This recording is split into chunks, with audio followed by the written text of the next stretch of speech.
बॉलीवुड शहंशाह अमिताभ बच्चन का कौन बनेगा करोड़पति 13 में खेलना एक कर्मचारी को भारी पड़ गया। 3 साल के लिए इंक्रीमेंट रोकने की चार्जशीट हाथ में थमा दी। तो 3 साल का इंक्रीमेंट रोकने की बात की गई कर्मचारी का, क्योंकि वह कौन बनेगा करोड़पति में पहुंचा था।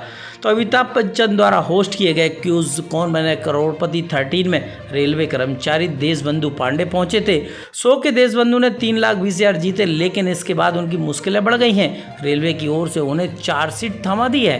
क्या है पूरा मामला, चलिए समझ लेते हैं। दरअसल कोटा रेल मंडल के स्थानीय खरीद अनुभाग के कार्यालय अधीक्षक देशबंधु पांडे हाल ही में केबीसी में पहुंचे थे।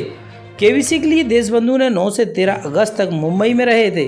अपनी छुट्टी के लिए देशबंधु ने रेलवे अधिकारियों को सूचना भी दी थी, लेकिन अब ऐसा कहा जा रहा है कि उनके आवेदन पर विचार ही नहीं किया गया था।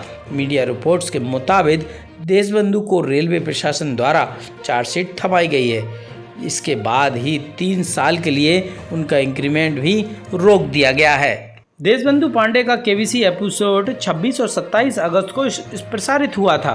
शो में 6,40,000 रुपये के 11वें प्रश्न का उत्तर देशबंधु नहीं दे पाए थे, जिसके बाद उन्हें 3,20,000 रुपये की संतुष्टि करनी पड़ी। जिस सवाल का जवाब देशबंधु नहीं दे पाए थे, उसमें से वो जो सवाल है ये पूरा था कि इनमें से कौन सा देश पूरी तरीके से यूरोप में पड़ता है। इस सवाल के 4 विकल्प थे: रूस, तुर्की, यूक्रेन और कजाकिस्तान।